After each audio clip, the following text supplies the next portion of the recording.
لأول مرة بكربلاء تشتري الآيس كريم وتاخذ الفنجان إلك هدية. وهذا المكان لأول مرة يسوي لكم آيس كريم على موسم ترند الخريف من شيواو. تعال شوف لي هاي الايس كريم العجيبه بنكهه عراقيه ممتازه. شيواو مسوي لكم دبل واو، سعره 5000. شنو الدبل واو؟ الجزء الاول اللي هو الحلل فوتوشيني، النوع الثاني مشروب يجي وياه بقلاص واحد بهاي الفكره الحلوه. وكيكة الشي مانجو رهيبة بطعم المانجو، وتجي عليها آيس كريم وببلز بطعم المانجو، فشي رهيب ضروري تجربوها. وحتى القلاص تقدرون تاخذ فستق حلبي وخليكم راشي. شنو النكهه؟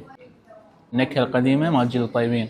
هذا عرض الدبل واو للطلاب، سعره 5000 دينار. اختارون مشروبكم المفضل والحلى المفضل مالتكم. اكو فوتوشيني واكو بان كيك. دبل واو ليش صار اسمه دبل واو؟ لان مختصريه بجلاس واحد. اذا انت كنت طالب وجيت اول واحد يومية راح تحصله مجاني. شي واو مبدعين، مسوي لكم ميني بانكيك مملح بالجبن، و12 مشروب جديد ضافوا شي واو. هذا الدبل كوكونات، وهذا ايس لاتيه طحينيه، واخر مشروب اسمه بلاك كوكو. قعدتهم كلش حلوه شي واو، ضروري تجربوهم بحي الحسين بشارع القنصليه او فرع كوفي صفصاف.